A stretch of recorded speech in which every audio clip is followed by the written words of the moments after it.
Assalamu alaikum. How are you all students? I hope all will be good.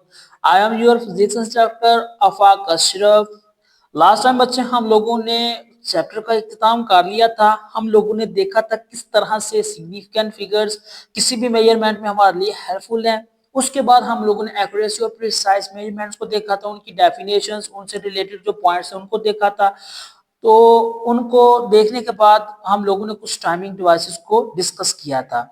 आज जो आपके पास आज का जो आपका लेक्चर है, जो आर्टिकल है, वो है इसकी एक्सरसाइज, इसके शॉर्ट क्वेश्चंस और इनसे रिलेटेड जो वजूहात हैं बच्चे, उनको हम लोग देखेंगे। सबसे पहला जो आपके पास ठीक ऑप्शन है, मल्टीपल चॉइस क्वेश्चंस हैं, इनको देखते हैं। The instruments that is most suitable for the measuring the thickness of of an few sheets of the cardboard. कुछ कार्डबोर्ड की जो शीट्स हैं उनकी मेजरमेंट या उनकी मोटाई को देखने के लिए हमारे पास कौन सा आला सूटेबल है। तो बच्चे आप लोगों को पता है वो है माइक्रोमीटर स्क्रू गेज, क्योंकि ये शीट्स वगैरह की मेजरमेंट करने में हमारे लिए काफी आसान भी है और मुफीद भी है। इसकी जो रीडिंग्स की एक्यूरेसी है वो वर्नियर कैलिपर से ज्यादा होती है, इसलिए हम लोग ज्यादातर इसको प्रेफर करते हैं। दूसरे नंबर पर जो है आप लोगों का क्वेश्चन है वो है आप लोगों का वन फेमटोमीटर। क्या है? One femtometre is equal to, you know will, आपके पास जो प्रीफिक्सेस है उसमें सबसे पहले एटो है, उसकी पावर जो होती है वो 10 की पावर माइनस 18 होती है, और जो दूसरे नंबर पर आपके पास आता है वो है 10 की पावर माइनस 15। यानी कि जो आपके पास फेमटो होगा वो क्या होगा, वो आपके पास होगा 10 की पावर माइनस 15 मीटर होगा। ठीक है। तीसरे नंबर पर है light year is a unit of, आपके पास जो लाइट का यूनिट है वो क्या है, वो आपके पास डिस्टेंस ही है। ठीक है। एक चीज आप लोगों ने याद रखनी है, जो आपके पास नूरी साल है यानी स्पीड ऑफ लाइट है, वो भी आपके पास उसका यूनिट भी डिस्टेंस मतलब कि मीटर में आएगा, और उसके अलावा जो आपके पास दूसरा लेंथ है, इनका यूनिट भी आप लोग मीटर में ही देखेंगे। Okay. Which one is a non physical quantity. मैं पहले बता दूंगा नॉन फिजिकल क्वांटिटी होता क्या है। जो नॉन फिजिकल क्वांटिटी होता है उसमें आप लोग किसी भी चीज को मेजर नहीं कर सकते। फॉर एग्जाम्पल सैडनेस है, हैप्पीनेस है, लव है, इफेक्शन है, हमदर्दी है, या आप लोगों के जज्बात हैं, फीलिंग्स हैं, इनको आप लोग मेजर नहीं कर सकते। तो ऐसी जो चीजें होती हैं वो नॉन फिजिकल होती हैं। आप नीचे ऑप्शंस देखें क्या लिखे हुए हैं। ऑप्शंस है डिस्टेंस, डिस्टेंस को बच्चे हम मेजर कर सकते हैं, किलोमीटर में करते हैं, मीटर में इसके यूनिट्स में लेके आए। दूसरे नंबर पर डेंसिटी, डेंसिटी को भी हम कर सकते हैं। फिर तीसरे नंबर पर कलर, ये है आपके पास रंग। और चौथे नंबर पर टेम्परेचर, टेम्परेचर को भी हम मेजर कर सकते हैं। टेम्परेचर को मेजर करने के लिए हम लोग थर्मोमीटर का इस्तेमाल करते हैं। तो इसलिए हमारे पास जो करेक्ट आंसर है वो क्या है, कलर। कलर एक नॉन फिजिकल क्वांटिटी है। When using a measure cylinder, one precautions to taken, check for the zero error, look at the meniscus from the below the level of the water surface, take severe readings by looking from more one direction, for more than one direction, और for last वाला है position the eye in the line with the bottom of the meniscus. तो ये आपके पास D वाला सही होगा, जिसमें वो कह रहा है कि आपकी जो आई की पोजीशन है वो उसका मिनिस्कस पॉइंट्स यानी कि जहां पर वो लिक्वर का ऊपर वाला हिस्सा है वो टच कर रहा है बिल्कुल फ्रंट में होनी चाहिए, बिल्कुल एक दूसरे के आमने सामने होनी चाहिए, तो वो आपके पास रीडिंग दुरुस्त होगी। सिक्स वाला जो आपके ऑप्शन है वो उसमें कह रहा है volume of the water consumed by you per day is estimated। तो जो आपके पास होता है वाटर जो आप लोग कंज्यूम करते हैं, जाया करते हैं, वो पर डे के हिसाब से देखा जाए तो वो कितना होता है, वो आप लीटर में मेजर करेंगे। किस में करेंगे? लीटर में। मिलीमीटर ज्यादा छोटा हो जाता है, किलोग्राम ज्यादा बड़ा यूनिट हो जाता है, क्यूबिक मीटर वो भी आपके पास यूनिट एग्जिस्ट नहीं होता। इसलिए जो इसका सूटेबल आंसर है वो आपका लीटर है। सेवन वाला है आपके पास displacement can is use to measure. आप लोगों को पता है सोलर बॉडी के सोलर ऑब्जेक्ट का वॉल्यूम फाइंड करने के लिए हमारे पास एक न्यू टेक्निक थी, उसको हम लोग क्या कहते हैं, डिस्प्लेसमेंट कैन मेथड कहते हैं। एट वाला क्वेश्चन है आप लोगों का two rods with length 12.3 two 1 centimetre and 10.3 centimetre are placed side by side, the difference in their length is. तो यहाँ पर देखें आपके पास मुख्तलिफ किस्म की वैल्यूज और उनमें से मिलते जुलते नंबर्स आ रहे हैं पॉइंट डेसिमल के बाद। तो यहाँ पर सिग्निफिकेंट फिगर्स का रिव्यू दिया गया है। सिग्निफिकेंट फिगर्स में ये था कि तमाम दुरुस्त मुल्कों से पहला मशकूक के साथ सिग्निफिकेंट फिगर अहम इनसे कहलाते हैं। All known digits and first doubtful digit is known as significant figure. तो जिसमें ज्यादा सिग्निफिकेंट फिगर्स होंगे यानी अहम हिस्से होंगे उस वो पैमाइश आपके लिए ज्यादा दुरुस्त होगी। पहले वाले में 1 2 3 आपके पास 3 है, फिर दूसरे वाले में एक ही है क्योंकि राइट साइड पर मैंने आपको बताया कि वो देखते हैं कि पॉइंट डेसिमल के बाद 0 है तो वो इम्पोर्टेंट नहीं होता, उसको आप स्किप भी कर सकते हैं। ठीक है, तीसरे नंबर पर 2 है, चौथे नंबर पर जो डी वाला ऑप्शन है ये करेक्ट है क्योंकि ज्यादा से ज्यादा जो इसमें हिस्सा है इसका सिग्निफिकेंट फिगर का वो ज्यादा है। 9 वाला है आप लोगों का, 4 students measure the diameter of the cylinder with vernier callipers which one of the reading is correct. चार इंसानों ने यानी 4 स्टूडेंट्स ने क्या किया कि वर्नियर कैलिपर्स की मदद से रीडिंग काउंट की है, उसमें से सबसे बेहतर रीडिंग कौन सी होगी। तो बच्चे आप लोगों को पता है जिसमें ज्यादा सिग्निफिकेंट फिगर्स होंगे वो क्या होगी, ज्यादा दुरुस्त होगी। तो यहाँ पर देखें आपके पास जो वैल्यू आ रही है 3.475 ये आपके पास करेक्ट आंसर है क्योंकि बाकियों की निस्बत जितने भी हैं वो उनमें उनकी निस्बत इसमें ज्यादा सिग्निफिकेंट फिगर्स मौजूद हैं। 10 वाला क्वेश्चन है आप लोगों का, which one of the following made likely to represent the thickness of a sheet of this book. आपके पास एक बुक की जो थिकनेस है उसको मालूम करने के लिए कौन सा नंबर सूटेबल रहेगा। तो ये आपके पास 1 × 10⁻⁴ मीटर है। ठीक है, ये वाला आंसर आपके पास करेक्ट रहेगा क्योंकि जो थिकनेस है बुक की वो काफी छोटी भी हो सकती है और काफी बड़ी भी हो सकती है। तो यहाँ पर छोटी बुक है तो यहाँ पर छोटी बुक के हिसाब से जो इसकी थिकनेस होगी वो ये वाली होगी। लास्ट वाला है, in vernier callipers 10 smallest division of the vernier scale are equal to the 9 smallest divisions of the main scale. If the smallest division of the main scale is half millimeter then vernier constant is equal to। तो ये आपके पास 0.05 millimetre होगा। इसका answer कुछ इस तरह से मैं आपको बताता हूँ, ये देखिएगा। जब आपके पास इसकी छोटी रीडिंग आई तो उस छोटी रीडिंग ये देखें बच्चे जो आपके पास एमसीक्यूज था उसके में क्या कहा था, उसने कहा था कि हमारे पास जो वर्नियर स्केल पर डिवीजन है वो 10 है, आउट ऑफ 10 हमारे पास जो 9 डिवीजन है वो मेन स्केल पर है। अगर हम लोग वहां से एक वर्नियर स्केल की डिवीजन निकालेंगे तो वो कितना होगा, जो आपके पास टोटल होता है उसको डिवाइड और जो उसमें से आ रहा है वो उसको आप लोगों ने ऊपर रखते हैं। तो आपके पास जो आंसर आ रहा है वो आ रहा है 0.5 मिलीमीटर। अब लीस्ट काउंट था जो आपके पास वर्नियर कैलिपर्स का, उसको फाइंड आउट करने का फार्मूला बताया था। तो जो मेन स्केल रीडिंग होती है वो वाली, साथ में जो दूसरी है माइनस और vernier scale multiply by least count, ये उसका फार्मूला है। मेन स्केल पर जो रीडिंग है वो क्या है, ये आपके पास वो है 0.5 मिलीमीटर माइनस 9/5, ये आपके पास वर्नियर स्केल की रीडिंग थी ये वाली। ठीक है ना, ये आपके पास इसकी रीडिंग मल्टीप्लाई बाय 0.5 और 0.5 क्या है, ये आपके पास उसका लीस्ट काउंट है। क्या है आपके पास, लीस्ट काउंट। ये देखिए पांचवा हिस्सा, तो इसलिए हम लोगों ने जो उसकी डिवीजन उसको पांचवें हिस्से से डिवाइड कर दिया। जब आप लोग इनसे वैल्यूज को गेट करेंगे तो वहां पर आएगा -0.5 मिलीमीटर और यहाँ आपके पास बन जाएगा 0.5 मिलीमीटर। ठीक है, इस तरह से ये 0.5 मिलीमीटर बनेगा। अब यहाँ पर हम लोग क्वेश्चंस के आंसर भी देखेंगे। फर्स्ट ऑफ ऑल, ये जो आपके पास can non physical quantities be measured, if yes then no.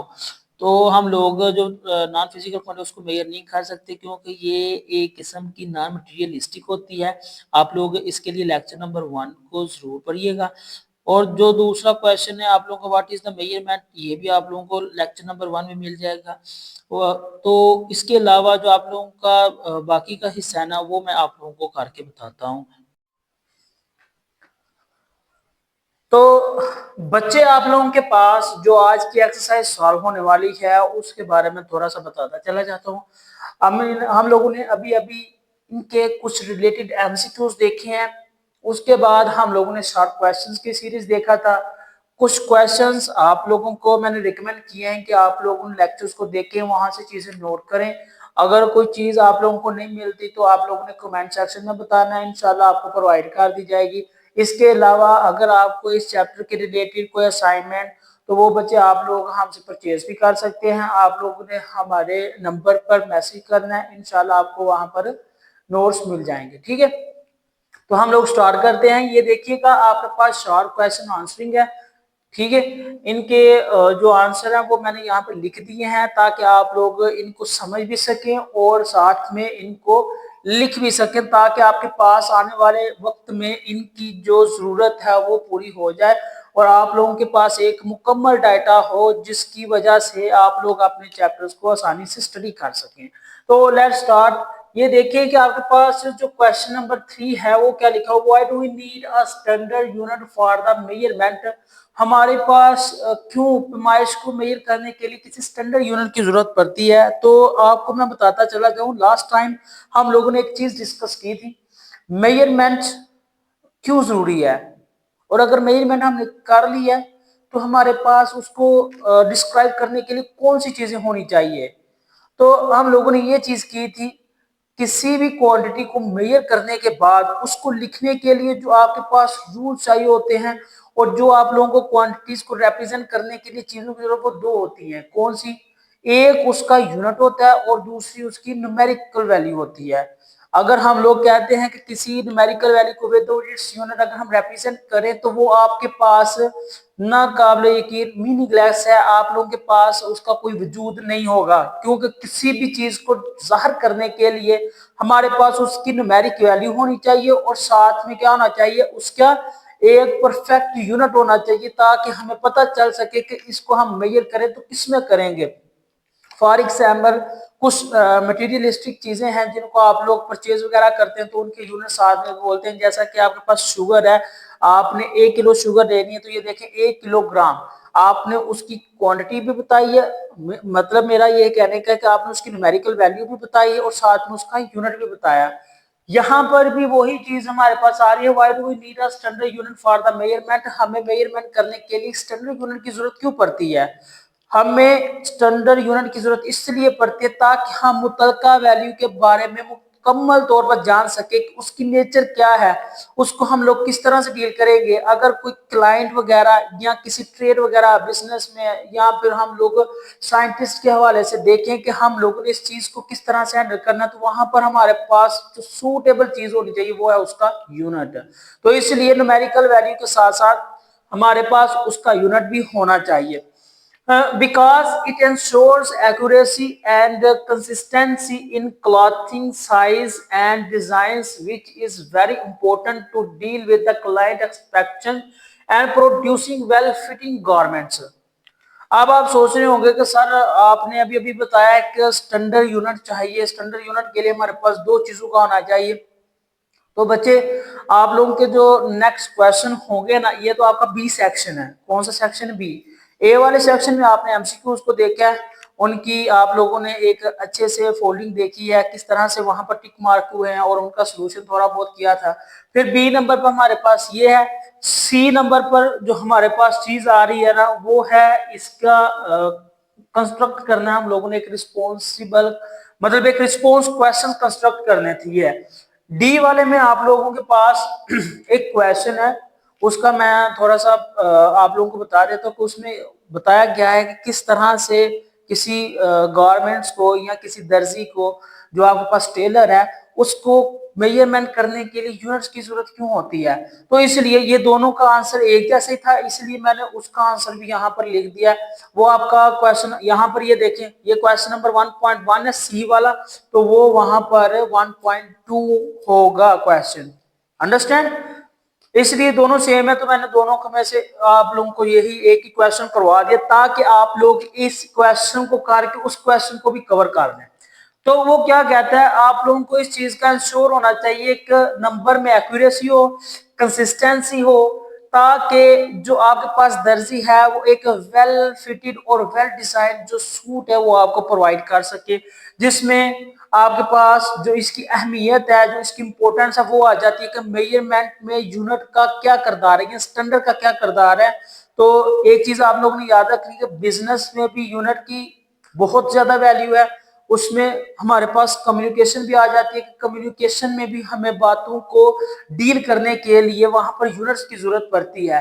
रकमों को यूनिट्स में लिखेंगे तो ज्यादा प्रेफर होता है, क्योंकि छोटी सी आपके पास जो वैल्यू होती है और फिर एक बड़ी सी वैल्यू होती है, उन दोनों का एक कॉमन लेंथी क्या कहते हैं केस खत्म करने में हमारे पास क्या है, यूनिट बहुत ही प्रेफरेबल है। ठीक है। क्वेश्चन नंबर 4 है आप लोगों का, right the names of 3 base and 3 drive quantities. कोई सी तीन बेस और ड्राई क्वांटिटीज के नाम लिखने हैं आप लोगों ने, तो वो कैसे लिखेंगे? बेस क्वांटिटीज होता क्या, मैं थोड़ा सा ओवरव्यू आप लोगों को दे रहा हूं साथ साथ।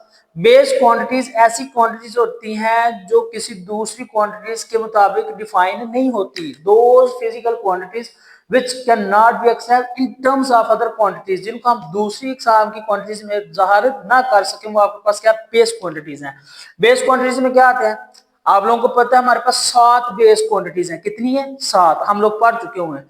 वो है हमारे पास लेंथ है, मास है, टाइम है, टेम्परेचर है, इंटेंसिटी ऑफ लाइट है, और उसके बाद क्या है, अमाउंट ऑफ सब्सटेंस और टेम्परेचर, और इसी तरह से हमारे पास इलेक्ट्रिक करंट भी है। ठीक है, यहाँ पर जस्ट उन्होंने 3 का पूछा तो हम लोग 3 का ही आंसर देंगे। लेंथ, मैंने साथ में उनका सिंबल और फिर उनका यूनिट भी लिख दिया है। लेंथ सिंबल उसका एल है, यूनिट उसका मीटर है। मैस, मैस उसका क्या कहते हैं, नाम है।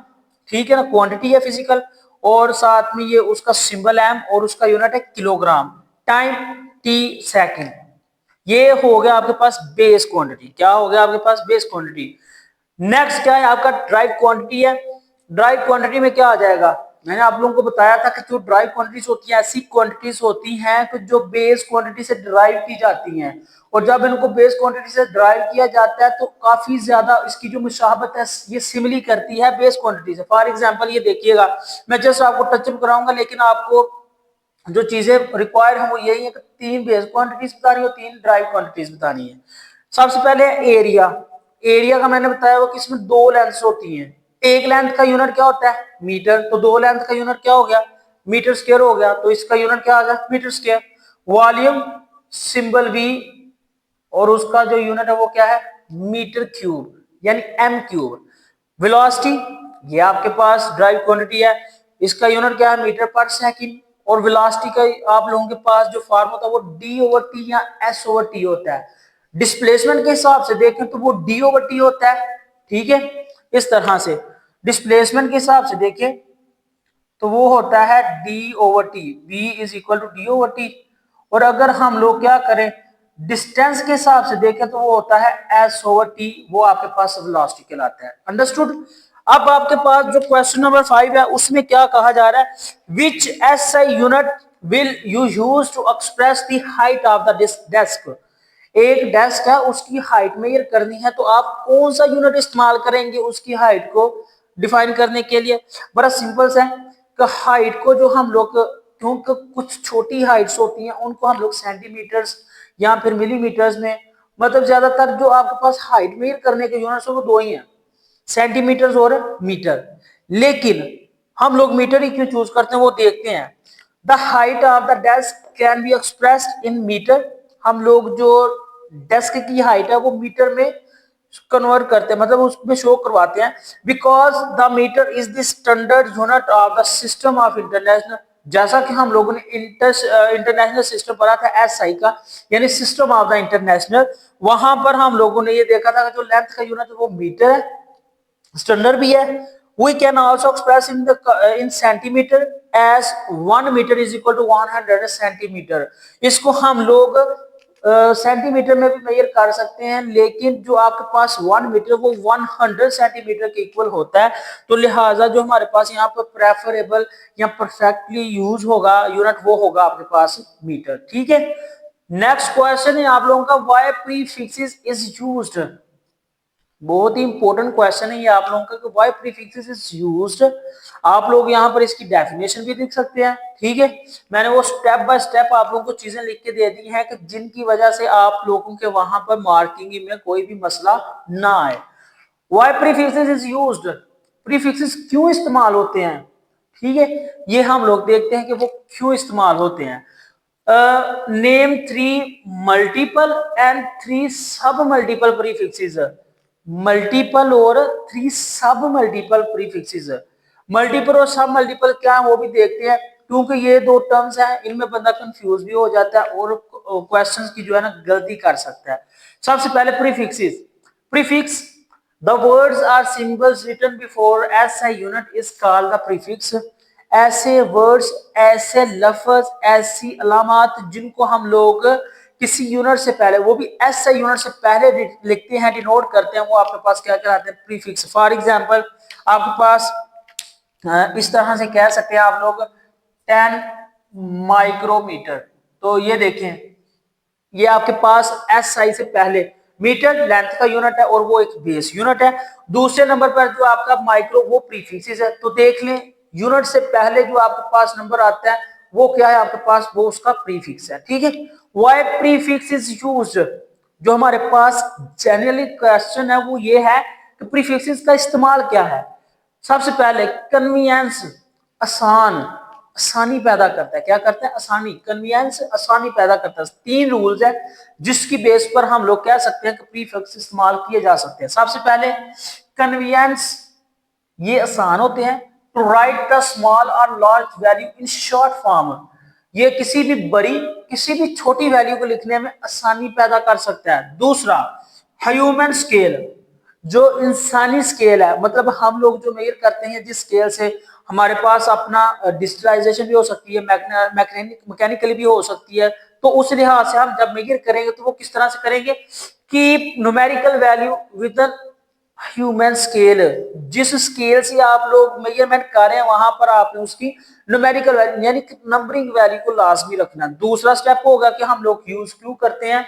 तीसरे स्टेप में स्टैंडर्डाइजेशन, स्टैंडर्ड हो, क्या हो, एक स्टैंडर्ड। फॉर एग्जांपल आप लोग अगर पानी को ही देख लेना, पानी को तो पीने का पानी पहले टेस्ट करवाते हैं लेबोरेटरी के साथ, और वो फिर क्या करते हैं, वो लेबोरेटरी से जब हो के आता है तो उसका एक स्टैंडर्ड बन जाता है कि हाँ इसकी पीएच इतनी है और ये इतना ज्यादा क्वालिफाई है, मतलब इसमें हमारे पास जो न्यूट्रिएंट्स हैं या इसमें जो हाइड्रोजन वॉट एवर जितने भी कंपोनेंट्स हैं उनकी तादाद काफी हद तक है। तो लिहाजा जो हमारे पास यहाँ पर ये वाला स्टैंडर्ड है, तो इसका मतलब ये हमारे पास पानी की जो चीज है ना, ये जो पानी वाली कंपनी है ना, ये हमारे लिए बेस्ट है। जैसे, ठीक है, for consistence and well defined conversation between the scientist and engineering, किसी भी कह लें कि किसी भी वैल्यू का कंसिस्टेंसी और उसका एक डिफिनेशन के साथ उसकी conversation between the scientist and engineering के दरमियान जो मुतालबा है या साइंटिस्ट के दरमियान में जो मुतालबा है वो क्या करता है, स्टैंडर्डाइजेशन करता है। तो ये 3 फैक्टर्स की वजह से यहाँ पर क्या है, हम लोग प्रीफिक्सेस इस्तेमाल करते हैं। अब इसके क्वेश्चन के दूसरे पार्ट्स में जाते हैं कि नेम 3 मल्टीपल एंड 3 सब मल्टीपल प्रीफिक्सेस, कि हमारे पास जो 3 मल्टीपल और 3 सब मल्टीपल्स हैं वो कौन से हैं। देखिए 3 सब मल्टीपल प्रीफिक्सेस क्या है। जो सब मल्टीपल्स है ना, वो समझ ले आप लोगों का जो नेगेटिव वाला हिस्सा है, ठीक है, जो आप लोगों का नेगेटिव वाले प्रीफिक्सेस है, वहां पर जो आपके प्रीफिक्सेस इस्तेमाल हो गए, जैसे मिली है, इसकी पावर कितनी, 10 पावर -3। मल्टीपल्स क्या है, मल्टीपल्स फॉर एग्जांपल हम लोग कह देते हैं 2 के मल्टीपल्स क्या होंगे, या 3 के मल्टीपल्स क्या होंगे, या 5 के मल्टीपल्स क्या होंगे। तो वो बच्चे एक किस्म का उनका टेबल होता है, आपने उस टेबल को फॉलो करना होता है। 2 का टेबल क्या होगा, 2 4 6 8 10 12, इस तरह से। तो यहाँ पर हमने पहले 3 मल्टी देखें, 3 सब मल्टीपल्स और 3 मल्टीपल्स हम लोगों ने करने हैं। तो 3 सब मल्टीपल्स क्या होंगे, यानी 3 तक जाना है। मिली 10 पावर -3। अब यहाँ पर 3 एक हिसाब से आप कह लें कि यहाँ पर 3 का टेबल काउंट हो रहा है, 3 6 9, ठीक है, सब मल्टीपल्स हैं। तो ये मतलब हमारे पास क्या होंगे, ये छोटी वैल्यू वाले होंगे। 10 पावर -3 मिली होता है, 10 पावर -6 माइक्रो होता है, और 10 पावर -9 आपके पास क्या होता है, नैनो होता है। जो इनके अलावा आता है वो इस तरह से हैं सिंबल्स, इसको स्मॉल है, इसको आप लोग इस तरह से कोफिशिएंट की मदद से, और इसको आप लोग स्मॉल एंड से ज़ाहिर कर सकते हैं। ये आपके पास सब मल्टीपल प्रीफिक्सेस होंगे। गेट इट, 3 मल्टीपल्स प्रीफिक्सेस, जो आपके पास इसके मल्टीपल प्रीफिक्सेस हो सकते हैं वो कौन से होंगे, किलो, जैसे 3 6 9, हम लोगों ने इसके मल्टीपल्स लेने हैं, सब नहीं सिर्फ मल्टीपल्स लेने हैं। वो क्या है, किलो 10 पावर 3 है, मेगा 10 पावर 6 है, गीगा 10 पावर 9 है। तो ये है आपके पास मल्टीपल और सब multiples. Get it. Question number 8 है, what is the meant by, आपके पास इन वैल्यूज क्या क्या मतलब है। आपको जस्ट वैल्यूज गिवन है, जैसे 5 पिकोमीटर है, आगे है फिर आपके पास 15 नैनो सेकेंड है, 6 माइक्रोमीटर है और 5 फेम्टो सेकेंड है। आपने बच्चे इनके जो प्रीफिक्सेस की नंबरिंग है या प्रीफिक्सेस की जो वैल्यूज है उनको यहाँ पर नोट डाउन कर देना, आपका क्वेश्चन सॉल्व हो जाएगा। फॉर एग्जांपल आप लोगों को पता है जो हम लोगों ने प्रीफिक्सेस पढ़े थे अपने लेक्चर नंबर 3 में और लेक्चर नंबर 2 में कुछ हिस्सा पढ़ा था, तो वहां पर जो यहाँ पीको की वैल्यू थी वो क्या थी आपके पास, वो आपके पास ही 10 की पावर -12, क्योंकि एटो फेमटो पीको नैनो माइक्रो मिली सेंटी डेसी, मतलब 10 की पावर -18 से स्टार्ट होते हुए 3 की पावर डाउन मल्टीपल होती जाती है। तो उसी लिहाज से हमारे पास यहाँ पर नंबरिंग आएंगी। पीको क्या है, 10 की पावर -12 मीटर बन गया। आगे फिर क्या है, नैनो, नैनो के अभी हम पढ़ के हैं क्या है, 10 की पावर -9, तो ये 9 सेकंड हो गया। माइक्रो, माइक्रो क्या है, 6 होती है माइनस में। और फिर आपके पास फेमटो, एटो फेमटो 10 की पावर -15, तो ये जस्ट आपने वहां पर उनकी वैल्यूज को दर्ज कर देना है। आगे है आप लोगों का मोस्ट इंपोर्टेंट क्वेश्चन, रीजनेबली है ये, इसलिए मैंने दोनों को इकट्ठे लिख दिया और उनके आंसर्स को इकट्ठा वहां पर लिख दिया। यहाँ पर जो आपके पास आए ये देखिएगा, मैं थोड़ा सा साइड पे हो जाता हूँ। ये देखिए आपके पास यहाँ पर जो नंबरिंग बन रही है, यहाँ पर आपके पास क्वेश्चन लिखा हुआ है state at least count and vernier scale reading as shown in the figure. आपके पास एक फिगर दिखाई गई है जिसमें आप लोगों ने ये बताना है कि इसका जो लीस्ट काउंट है वो क्या है, ठीक है, और कौन सी सही लेंथ हो सकती है। ये आपका क्वेश्चन नंबर 1 है। उसके बाद जो क्वेश्चन नंबर 11 है उसमें कह रहा है which reading out of A B and C shows correct length and Y. आपके पास इनमें से जो लेंथ गिवन है, जो आपके पास वैल्यूज गिवन है, ये कौन सी सही वाली है वो आप लोगों ने बतानी है। तो ये दो क्वेश्चन है आप लोगों के पास जिनको आप लोगों ने बताना है। तो मैं बताता हूं आप लोगों को, ये देखिएगा आपके पास जो क्वेश्चन नंबर 10 है उसमें वो बता रहा है कि आपके पास जो लीस्ट काउंट है और वर्नियर की रीडिंग है ना वो आपको दिखा दी गई है। आप लोगों ने इसकी लेंथ बतानी है कि लेंथ कौन सी सही है। ये देखिएगा, ये आपके पास एक स्केल बना हुआ है, ठीक है। इस स्केल में क्या है, आप लोगों ने एक चीज बतानी है कि यहाँ पर जो आपके पास गुड रीडिंग है वो क्या होगी। आप लोग एक दफा फिर से क्वेश्चन को देखिएगा कि state the least count of the vernier callipers which is showing in the scale.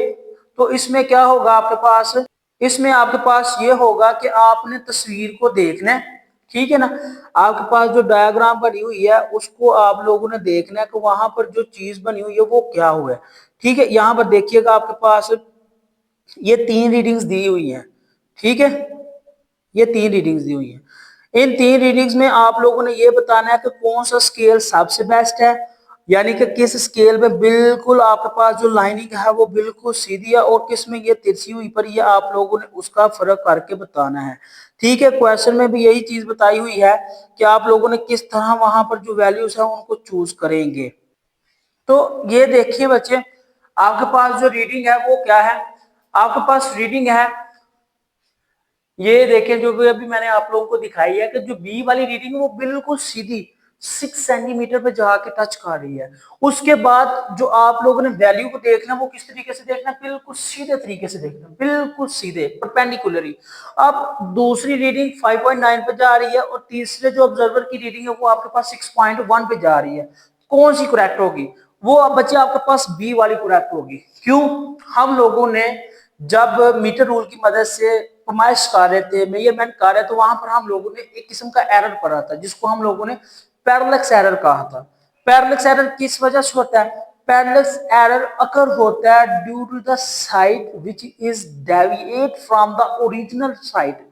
आप लोगों को मीटर रूल की मेजरमेंट के बताया था कि जब आपने किसी चीज की मेजरमेंट करनी है तो उन दोनों के एच एक दूसरे के किनारे को टच कर रही हूं, ठीक है, और उनके दरमियान जो आई साइट है वो आपके पास बिल्कुल परपेंडिकुलर होना चाहिए, ठीक है।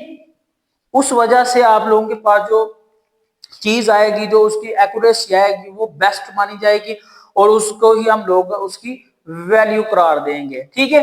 Reading B shows the correct length because of the perpendicular, perpendicular होने की वजह से जो हमारे पास बी वाली रीडिंग है वो करेक्ट है। उसकी वजह avoiding of the parallax error, parallax error की गैर मौजूदगी में जो आपके पास रीडिंग आएगी वो कौन सी करेक्ट होगी, बी वाली करेक्ट होगी। Get it, reading A and C are incorrect due to the angle of the observation which leads parallel axis. जो आपके पास देखिए पैरेलक्स एरर है वो किस वजह से यहाँ पर प्रोड्यूस हो रही है, किस वजह से क्रिएट हो रहा है, वो जो एंगल ए और सी है उनकी डिफरेंट पोजीशन की वजह से। जब हम उसको आई साइड की बना पर देखेंगे ना, हमारे पास वहां पर परपेंडिकुलर ना तो कंपोनेंट कोई दिखाई दे रहा और ना ही कोई परपेंडिकुलर एंगल मान रहा है, जिसकी बना पर वहां पर क्या हो सकता है, वहां पर पैरेलक्स एरर मौजूद हो सकता है। इस वजह से हम लोग कहेंगे कि there is a cause of the parallax error due to their different positions of the pointer। Pointer क्या है, वो जो उसकी टिप है, मतलब मीटर रूल की टिप दूसरी टिप के साथ टच कर रही है, अगर वो बिल्कुल परपेंडिकुलर है तो वहां पर कोई भी पैरेलक्स एरर नहीं है, वहां पर वो रीडिंग दुरुस्त होगी। अगर वहां पर आपके पास जो आई साइडनेस है वो परपेंडिकुलर नहीं है, बिल्कुल इस तरह से होती है परपेंडिकुलर, एक लाइन बिल्कुल सीधी होती है, ठीक है ना, तो वो आपके पास क्या होगी, वो हम पर आपके पास पैरेलक्स एरर नहीं होगा। अगर वो परपेंडिकुलर नहीं है तो वहां पर पैरेलक्स एरर होने की वजूहात हो सकती हैं, इसलिए हमारे पास जो रीडिंग बी है वो करेक्ट मानी जा रही है। ठीक हो गया। क्वेश्चन नंबर 11 था आपके पास which reading out of A B and C shows the correct length and Y. अब अगर हम लोग सिग्निफिकेंट फिगर्स के हिसाब से देखें, एक्यूरेसी के हिसाब से देखें, तो हमारे पास जो लेंथ है वो कौन सी सही है, वो हमारे पास जो लेंथ होगी वो सी वाली सही होगी। किस कौन सी वाली, सी वाली सही होगी, क्योंकि जिस तरह से किनारे टच हैं एक दूसरे के साथ, वहां पर तो अब अगर हमने दो तरह से क्वेश्चन को डील किया, एक तो हम लोगों ने उसको आई साइड के लिहाज से किया, तो उस लिहाज से हमारे पास जो रीडिंग आई है वो है बी वाली करेक्ट। अब अगर हम न्यूमेरिकल वैल्यू या फिर उसकी ज्यादा से ज्यादा जो वैल्यू है उसको डिस्कस करेंगे, तो वो हमारे पास कौन सी है, बहुत सिंपल सा आंसर है इसका। वहां पर वैल्यूज को देखें जरा गौर से, 5.9 लिखा हुआ है, 6.0 लिखा हुआ है और फिर आपके पास 6.1 लिखा हुआ है।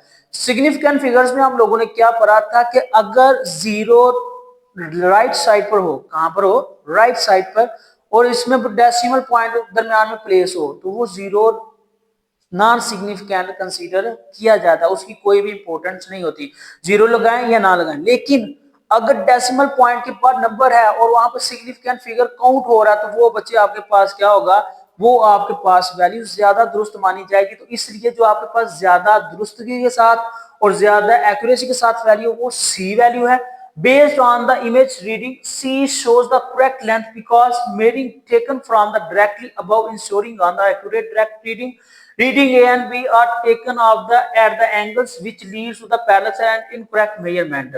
अगर आप लोग क्या करते हैं, ए और बी वाली रीडिंग को देखते हैं और उनका आपस में कंपैरिजन करते हैं, तो इस तरह से ये देखें, यहाँ पर आपके पास परपेंडिकुलर डिस्टेंस नहीं बन रहा, तो वो परपेंडिकुलर जो डिस्टेंस नहीं बन रहा, तो उसकी वजह से वहां पर क्या हो सकता है, पैरेलक्स एरर की वजूहात हो सकती हैं, रीजंस हो सकती हैं। इसलिए हमारे पास जो इसकी करेक्ट रीडिंग होगी वो कौन सी होगी, वो सी वाली होगी। Get it. ये था आप लोगों का शार्प क्वेश्चन का प्रोसीजर, शार्प क्वेश्चंस के आंसरिंग जो मैंने आप लोगों को बता दिए हैं।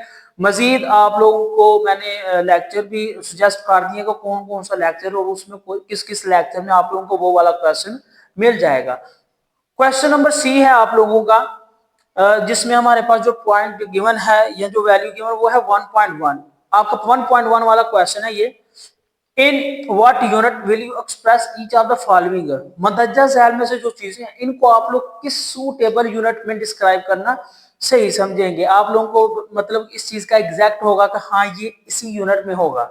सबसे पहले है थिकनेस ऑफ द 5 रुपीज, 5 रुपए का एक सिक्का है, आपने उसकी मोटाई बतानी है, तो वो आप लोगों ने जो उसकी मोटाई होगी वो किस में होगी, वो आपके पास मिलीमीटर में होगी, क्योंकि ये एक छोटी चीज है, स्मॉलर है। इसके लिए हम लोग लॉन्ग फॉर्म या फिर हम लोग कोई बड़ा यूनिट इस्तेमाल नहीं कर सकते। क्यों नहीं कर सकते, वो आप लोगों को क्वांटिटेटिवली पता चल जाएगा।